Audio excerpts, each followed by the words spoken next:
Revenge, a dish best served cold, wet, and sprinkled with the ashes of your greatest enemies. Nom nom nom nom nom nom nom. Mmm, yummy!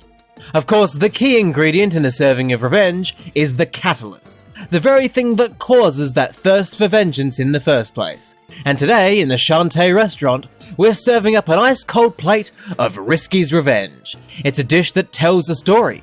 It all begins in the first Shantae game, where Risky Boots, notorious lady pirate and queen of the seven seas, attempted to power a giant robot using a steam engine and 4 elemental stones to destroy and or rule Sequinland. She almost succeeded, but at the last second, her plans were thwarted by half-genie and guardian of Scuttletown, Shantae. As the robot is destroyed and her island hideout goes up in flames, Risky escapes to plan her next move and plot her revenge, which brings us to the aptly named sequel, Shantae, Risky's Revenge. Will this game be a worthy successor to the first? Will Risky Boots succeed in her goal of destroying Scuttletown and taking over Sequinland, forcing its citizens to become her slaves and do her evil bidding? Or will she not and be defeated by Shantae once again? Let's find out.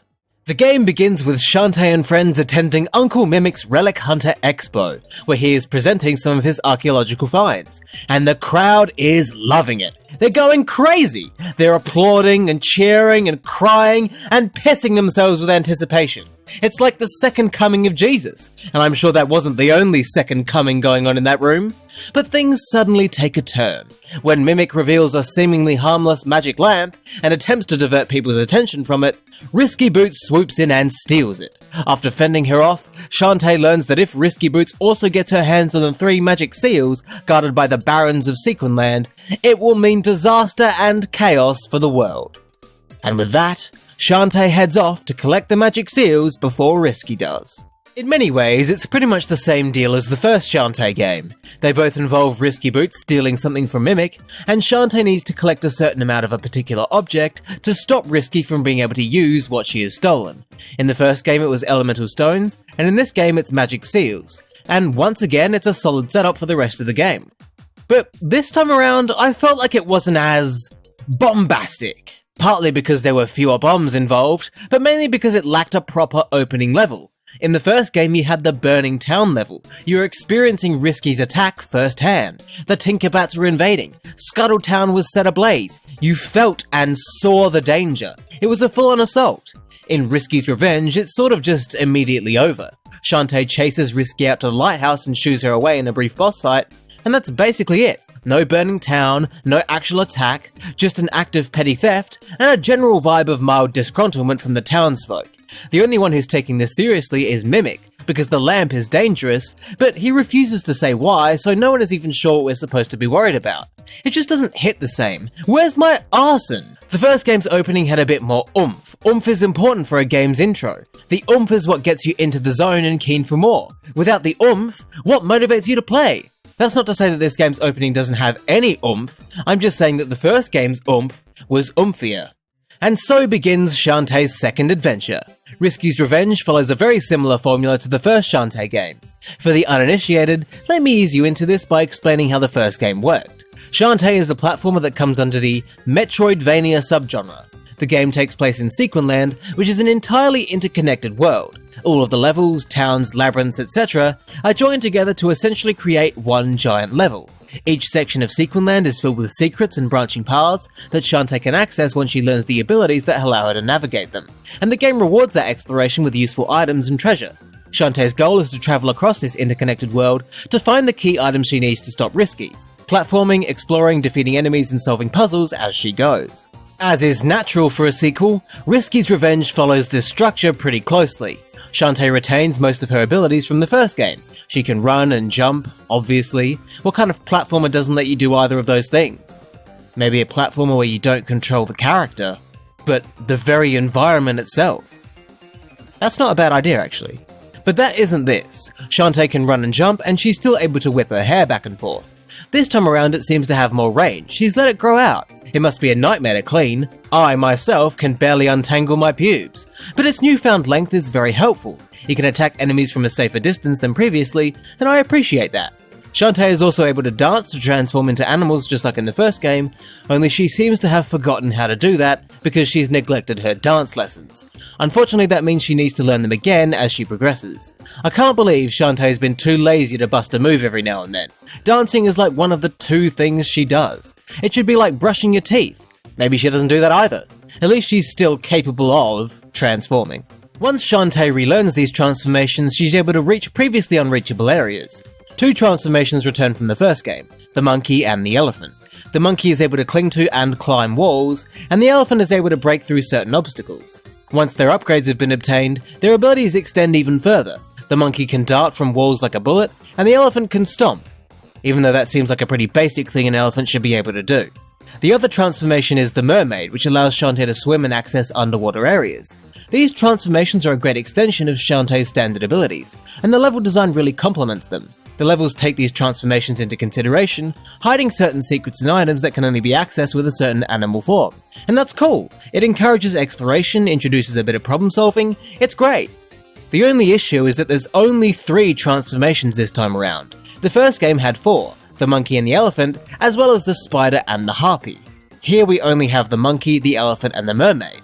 It's only 1 less, but it's still less. I would have liked to see the harpy return, since that basically gives you the opportunity to go wherever you want, but alas, it doesn't. Like the first game, Shantae not only has her hair and transformations at her disposal, but also money. Using money, Shantae is able to buy items from Scuttletown's shop that will assist her in various ways. She can buy potions to restore her health and magic, she can buy weapons like the Pike Ball, Fireball, and Puff Cloud, which all have various uses, she can buy upgrades like the Gem Magnet, automatic magic regeneration, and hair cream to make her hair whipping faster, and she can buy a map, which is very useful.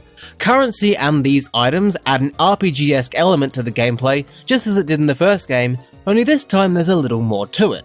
This time you don't only pay with gems, some things also cost jars of magic jam. Magic Jam is one of the items you can find hidden in tucked away areas. They're pretty rare and hard to get your hands on, but they're worth the effort. Most of the good items will cost you a couple of jars, so the game encourages you to get out there and explore and find that sweet magic nectar. There's an incentive to go that extra distance. In the first game you didn't really need to explore, I mean you could if you wanted, but the rewards weren't as substantial as they are here in Risky's Revenge. So I've got to give credit to this game for making me actually want to turn over every single rock in Sequin Land and see what I could find. The world was very interesting to explore actually. The first game was 2D and took place on a single plane. You could only move left, right, up and down. That's pretty standard for 2D platformers, but that's not a bad thing. Sequin Land in the first game was still a blast to explore. But Shantae Risky's Revenge, even though it is also a 2D game, also manages to give the illusion that there is a third dimension.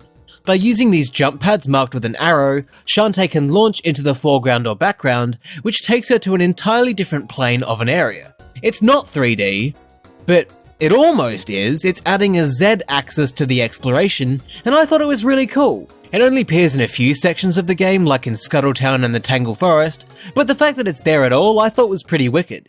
Also returning from the first game are the labyrinths. They were my favourite part of the first game. They were concentrated dungeons that challenged your platforming and problem-solving abilities. They were often tough, and often made you have to stop and think about how you need to progress. They were a lot of fun, and like seemingly everything else, they return in Risky's Revenge. It is in these labyrinths where Shantae learns her transformations and finds the magic seals, and pretty much all the praise I directed at the first game's labyrinths can be directed here. They're fun, interesting, challenging, they're hard to fault. Overall, I think it's fair to say that the gameplay is consistently good. Shantae is fun to play as, the interconnected world is well designed and fun to explore, some of the secrets and the challenging nature of the game really make you think, there's a lot to appreciate and enjoy. It's not all perfect, some places feel like they simply spam enemies at you, making it pretty fucking hard not to get hit, I'm thinking of Mermaid Cliff specifically, but most of the time it's fairly reasonable. It's an enjoyable game to play. But even though I've mainly got positive things to say about it, I just feel like this time there's less game. What I mean by that is there are a lot of good things present in the first game that did not return in this game, and a lot of things that have been reduced as well. What I immediately noticed when I bought the map from the item shop was that Sequin Land this time around was smaller. In the first game the world was full of different levels, labyrinths and towns, and they all connected to each other. The map was basically a giant loop.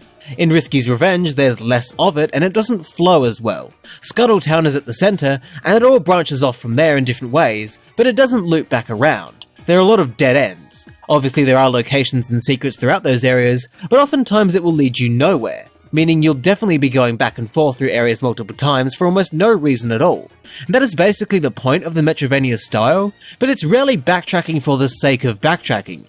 You often return to an area once you have a new ability or item. It usually isn't simply going back the way you came, because the direction you were heading in just stops, and that's what happens often in this game. Also, there are just fewer locations, especially towns and labyrinths. The first game had 5 towns: Scuttle Town, Water Town, Oasis Town, the Zombie Caravan, and Bandit Town, each connected by different levels. Risky's Revenge has 1 town, Scuttle Town, and it's where you start. Similarly, the first game had 4 labyrinths. Risky's Revenge only has 2. And while the game does treat the Battle Tower as a labyrinth, it just isn't. It doesn't have any of the qualities of a Shantae labyrinth, besides the fact that there's a magic seal at the end. This is simply a combat gauntlet, and while it's fun, it's not a labyrinth. And on top of removing towns and labyrinths, it also removed one of the features that I loved about the first game, which was the day and night cycle. In the first game, the behaviours and characteristics of enemies would change as time passed, with them being more aggressive and harder to defeat at night time. It was a really cool idea, and it helped the world itself feel alive and dynamic. And it sucks that it was removed entirely in Risky's Revenge. Why does it have to constantly be day? I love the night, it's my favourite time of day. I don't mean to imply that Risky's Revenge fumbled the bag here. It didn't, it's still very well designed and I really enjoy it. I just feel like it's missing some of the great things that the first game brought to the table, and I can't fathom why they didn't return. That said, Risky's Revenge does make some improvements over the first game, like fast travelling. To warp to towns in the first Shantae, you needed to learn each town's dance by collecting 4 warp squids per location. That's an insane amount of squid collecting to do, a lot of which requires you to backtrack a ridiculous amount. You can imagine how much Shantae would reek after carrying so many squids for so long. Risky's Revenge fixes this by having the warp squids scattered about the overworld, and they allow you to teleport to any other activated warp squids. That is literally exactly what I asked for when playing the first game. I can't complain, I got precisely what I wanted. Father Christmas heard my wishes, and because I was such a good boy, Christmas came early. It is genuinely a great quality of life change, much less unnecessary backtracking. What's also improved is the presentation. Despite the absence of my precious nighttime where my inner beast comes out to play, I still really enjoyed how this game looked and sounded. The colours are bright and vibrant, the animations are bouncy, the sprites and environments are detailed, and the music was fantastic. It's also got a great personality. The characters and the game as a whole have a wonderful sense of humour that I appreciate. Some games take themselves far too seriously, and while I wasn't exactly comfortable watching Ammo Baron ask Shantae if he can rock her body in an open-air shower, at least it wasn't boring. Unfortunately though, the game does have a bit of a flat finish. Instead of ending on a final labyrinth or a gauntlet of platforming challenge, Risky's Revenge ends with a brief side-scrolling shooter, followed by a short platforming section in complete darkness, so you can't even see what's going on. It's a questionable way to end this game, since it doesn't play to any of its strengths at all. During the final moments, Risky uses the magic lamp to strip Shantae, not of her clothes like I imagine she does in the lesbian fanfic ending of this game, but instead of her magic, removing her genie powers entirely. The final boss is actually really cool. You fight against an evil version of Shantae, who uses the transformations against you, while you only have the items you've collected along the way to fight with. It was a great fight, as are most of the fights in the game. But once it's over, the game ends pretty much immediately. There's no epic final moment like in the first game, where Shantae escapes the exploding island lair. Risky simply leaves, and the rest of the cast just go about their lives as if nothing happened. It's a pretty weak finale.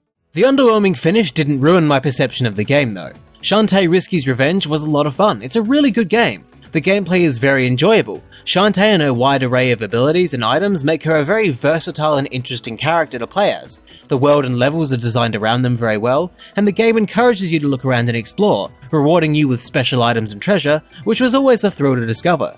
The addition of a Z-axis with the jump pads was also pretty fucking cool. The gameplay was challenging and interesting, with plenty of problem solving and puzzles, especially in the labyrinths. The game had a lot of personality, it was very well presented, it introduced some quality of life changes, it was just a joy to play, and it's a good follow-up to the first game. But I can't pretend that it didn't make mistakes. The world feels smaller, with fewer towns and labyrinths, and a lot more dead ends and paths that don't lead anywhere. There are fewer transformations, it removed the day-night cycle, the game feels shorter, and it had a bit of a flat finish. But while it may not be the perfect sequel to Shantae, it's a pretty damn good one, and I enjoyed my time with it immensely. There's room for improvement, but it's still a bloody good serving of revenge. There's even a hint of extra wetness. From the salty taste and gooey texture, I'm gonna guess that was the Ammo Baron's second coming. I wouldn't have it any other way.